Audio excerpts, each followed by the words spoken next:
Hello बच्चों। तो आज आप लोग का हिंदी का पेपर था, तो हिंदी सभी बच्चे जो है काफ़ी खुश नज़र आ रहे थे, क्योंकि हिंदी का पेपर बहुत ही आसान क्वेश्चन पूछा गया था इस बार। तो चलिए हम लोग आज हिंदी को थोड़ा एनालाइज कर लेते हैं। और आपने अगर मेरे चैनल को सब्सक्राइब नहीं किया तो जल्दी से सब्सक्राइब कर लीजिए, क्योंकि आने वाला जो है नेक्स्ट एग्जाम है वो IT का है। ठीक, तो IT का आपको इंपॉर्टेंट क्वेश्चन चाहिए तो जल्दी से चैनल को सब्सक्राइब कर लीजिए, क्योंकि अब मैं जो अपलोड करने वाला हूँ तो IT का बहुत ही इंपॉर्टेंट क्वेश्चन और PDF फाइल भी अपलोड करने वाला हूँ इंपॉर्टेंट क्वेश्चन। तो जल्दी से सब्सक्राइब कर लीजिए चैनल को। तो सबसे पहले हम लोग आते हैं पाठ्य पुस्तक से। तो पाठ्य पुस्तक में जो पहला क्वेश्चन पूछा गया था यहाँ पर फर्स्ट में से जो है वो 4 क्वेश्चन पूछे गए हैं।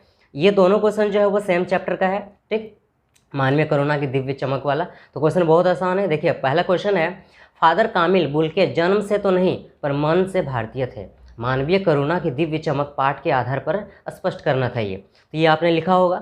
नेक्स्ट क्वेश्चन है उसी चैप्टर का, फादर कामिल बुल्के ने हिंदी साहित्य को कैसे समृद्ध किया, मानवीय करुणा की दिव्य चमक पाठ के आधार पर आपको उदाहरण लिखना था। तो आपने लिखा होगा ये।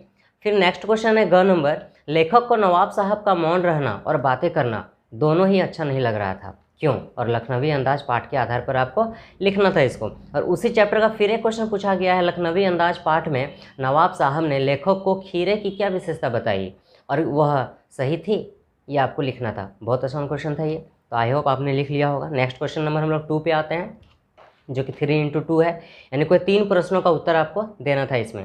क ख ग घ 4 क्वेश्चन दिए हुए, आपको किसी 3 का आंसर देना था। तो पहला क्वेश्चन था आपका क नंबर में, उत्साह कविता में बादल किनके प्रतीक हैं, और कविता के आधार पर 2 बिंदुओं को लिखना था आपको। सबसे पहले आपको लिखना था उत्साह कविता बादल के किनके प्रतीक हैं, और उसका 2 मुख्य इंपॉर्टेंट पॉइंट्स लिखना था। फिर ख नंबर में है, अट नहीं रही है, कविता के को अर्थ सहित आपको मतलब तर्क सहित आपको उत्तर देना था। सबसे पहले तो अट नहीं रही है, पोएट का नाम लिखना था आपको। ठीक, कवि का नाम लिखना था, फिर उस चैप्टर का शीर्षक का नाम लिखना था, उसके बाद में उसको तर्क सहित आंसर देना था आपको। नेक्स्ट क्वेश्चन है ग नंबर, पाठिका थी वह धुंधले प्रकाश की, जो कि है आपका ये कविता कन्यादान का। तो कन्यादान कविता में लड़की के बारे में ऐसा क्यों कहा गया है, स्पष्ट करना था आपको। ओके, नेक्स्ट क्वेश्चन उसी चैप्टर का था। नेक्स्ट क्वेश्चन था, कन्यादान कविता में माँ के द्वारा बेटी को दी गई प्रमुख सीखों का उल्लेख करें, यानी कि कन्यादान कविता में माँ ने जो है बेटी को क्या क्या सीख दी थी, ये आपको लिखना था। उसके बाद हम लोग आते हैं नेक्स्ट क्वेश्चन नंबर 3 में। तो क्वेश्चन नंबर 3 जो है ये भी बहुत आसान क्वेश्चन था, किन्हीं 2 प्रश्नों का उत्तर देना था। 3 क्वेश्चन दिया गया है इसमें, क ख और ग। इसमें आपको 2 क्वेश्चन था। तो पहला क्वेश्चन है माता का आंचल से क्वेश्चन पूछा गया है, और दूसरा क्वेश्चन पूछा गया है जॉर्ज पंचम की नाक से। ठीक, जॉर्ज पंचम की नाक आपने पढ़ा होगा, बहुत आसान चैप्टर है ये, तो इससे एक क्वेश्चन पूछा गया था। और एक क्वेश्चन पूछा गया था जो कि बहुत इंपॉर्टेंट है, चैप्टर भी बहुत इंपॉर्टेंट था, वो था साना साना हाथ जोड़ी, चैप्टर से एक क्वेश्चन पूछा गया है। तो आई होप आपने इसको भी बना ही लिया होगा। 2-3 क्वेश्चन तीनों आसान है। ठीक, अब हम लोग आते हैं पत्र रचनात्मक लेखन में, जो कि आपको लिखना था इसमें 5 मार्क्स का था ये क्वेश्चन। ठीक, 3 क्वेश्चन पूछे गए हैं। तो सबसे पहला क्वेश्चन नंबर 4 में है, आपको 150 शब्दों में उत्तर देना था, किसी एक विषय पर आपको उत्तर देना था, ओनली वन, किसी एक विषय पर। 3 दिए गए हैं, क ख और ग, इसमें से आपको कोई एक पर उत्तर देना था। तो पहला क्वेश्चन था वन संरक्षण। ठीक, तो वन संरक्षण यानी कि जो फॉरेस्ट को हम लोग बचा के रखते हैं उसके बारे में आपको लिखना था। ये अगर आपको अच्छा नहीं लगा तो आप स्वरोजगार पर लिख सकते थे, ये नहीं तो फिर मोबाइल पर। तो काफ़ी आसान क्वेश्चन था इसमें। उसके बाद आते हैं हम लोग क्वेश्चन नंबर 5 में। तो क्वेश्चन नंबर 5 में जो है वो अथवा करके दिया हुआ है।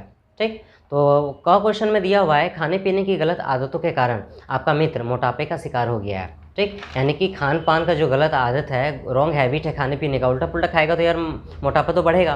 तो खाने पीने से गलत आदत के कारण जो है आपका मित्र का जो मोटापा है वो बढ़ गया, यानी कि वो मोटापा का शिकार हो गया, ओबेसिटी का शिकार हो गया। उसे संतुलित आहार एवं योग का महत्व बताते हुए 120 शब्दों में एक पत्र लिखना है। आपको जो है एक पत्र लिख के अपने फ्रेंड को बताना है, अपने मित्र को बताना था कि आपको संतुलित आहार, बैलेंस डाइट लेना है, संतुलित आहार लेना है, और योग का महत्व बताना है कि आपको डेली जो है ना योग करना चाहिए, योगा करना चाहिए। इससे क्या होगा कि आपका जो मोटापा है वो धीरे धीरे क्या हो जाएगा, कम होगा, यानी मोटापा रिड्यूस होगा धीरे धीरे, ओबेसिटी कम होगा। ठीक, तो इस तरह से आपको वर्णन करके आपको बताना था अपने मित्र को कि गलत खाना पीना जो है, अपना खान पान जो है वो कैसे सुधारना है, आपको संतुलित आहार कैसे लेना है, और योग किस तरह से करना है, योग का महत्व क्या है, ये लिख करके आपको 120 शब्दों में पत्र लिख करके आपको बताना था। उसके बाद अगला क्वेश्चन था ख नंबर में, अथवा करके था ये। ठीक। अपने क्षेत्र में सामुदायिक स्वास्थ्य केंद्र की स्थापना करने का अनुरोध करते हुए लगभग 120 शब्दों में स्वास्थ्य मंत्री को पत्र लिखना है। यानी कि स्वास्थ्य मंत्री को पत्र लिख के आपको बताना है कि अपने क्षेत्र में सामुदायिक स्वास्थ्य केंद्र की स्थापना करना है। यानी कि अपने क्षेत्र में जो है वो स्वास्थ्य केंद्र की स्थापना करने के लिए आपको मंत्री को पत्र लिख के आपको। क्वेश्चन नंबर 6 जो है ये भी बहुत काफ़ी सिंपल क्वेश्चन पूछा गया था। तो 6 में फर्स्ट क्वेश्चन जो है, लॉकडाउन के दौरान आर्थिक संकट से गुजर रहे मूर्तिकारों की सहायता हेतु स्थापित संस्था शिल्पी के प्रचार प्रसार के लिए लगभग 50 शब्दों में एक आकर्षक विज्ञापन तैयार करना था। यानी कि लॉकडाउन के दौरान में क्या हुआ था कि मूर्तिकारों को काफ़ी आर्थिक संकटों का सामना करना पड़ा था। उनको उस तरह के काम, शिल्प वाले काम जो है वो मिल नहीं रहे थे। तो उनको प्रचार प्रसार करने के लिए एक अट्रैक्टिव, एक आकर्षक, जिसको हम लोग अट्रैक्टिव बोलते हैं, आपको एक एडवर्टाइजमेंट लिखना था, मतलब एक विज्ञापन तैयार करना था। तो आपने किया होगा, और नहीं तो अथवा करके एक क्वेश्चन दिया हुआ था, ये सोलर पंखे बनाने वाली कंपनी मुक्ति के लिए लगभग 50 शब्दों में एक आकर्षक विज्ञापन तैयार कीजिए। दोनों में से कोई एक आपको लिखना था, विज्ञापन तैयार करना था। काफ़ी आसान क्वेश्चन था ये। उसके बाद है क्वेश्चन नंबर 2, अथवा करके। इसमें भी 2 क्वेश्चन दिया हुआ है, बहुत सारा ऑप्शन दिया हुआ है आपके लिए। अगर एक नहीं आता है तो आपको दूसरा बनाना है। तो रक्तदान के प्रति आम लोगों में जागरूकता लाने के लिए स्वास्थ्य मंत्रालय के लिए लगभग 50 शब्दों में एक आकर्षक विज्ञापन तैयार करना। यानी कि एक ऐसा विज्ञापन आपको तैयार करना है जिसमें रक्तदान, मतलब ब्लड डोनेशन के प्रति लोगों को मतलब जागरूक करना है। इसके लिए क्या करना है, आपको एक विज्ञापन तैयार करना है और स्वास्थ्य मंत्रालय को लेकर के आपको एक विज्ञापन तैयार करना था। अथवा करके एक क्वेश्चन और दिया हुआ है कि चश्मा बनाने एवं बेचने वाली कंपनी जिसका नाम दृष्टि है और उसको प्रचार प्रसार करने के लिए लगभग 50 शब्दों में एक विज्ञापन तैयार करना है। मतलब चश्मा बेचने और बनाने वाली जो कंपनी है जिसका नाम दृष्टि है, उसका प्रचार प्रसार तो होना चाहिए, तभी तो लोग आएंगे। तो उसका प्रचार प्रसार करने के लिए आपको अट्रैक्टिव जो है वो क्या करना था, आकर्षक विज्ञापन तैयार करना था।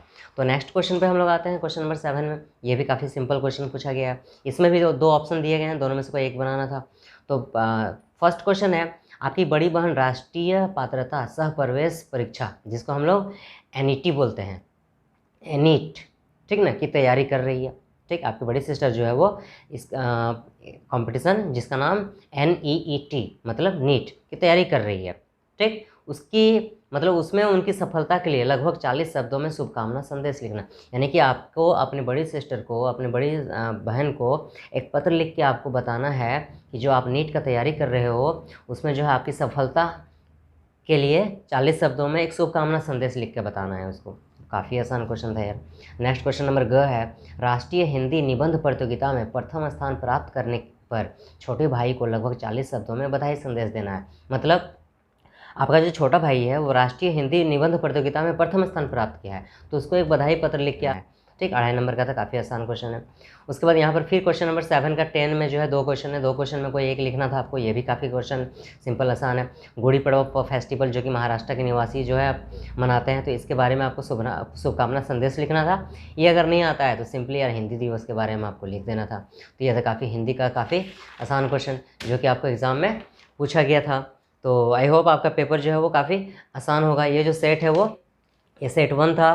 तो आपने अगर मेरे चैनल को सब्सक्राइब नहीं किया है तो जल्दी से सब्सक्राइब कर लीजिए, क्योंकि अगला जो मैं ये आपको क्वेश्चन प्रोवाइड करने वाला हूँ वो IT का प्रोवाइड करने वाला हूँ। तो जल्दी से सब्सक्राइब कर लीजिए। Thank you, bye bye.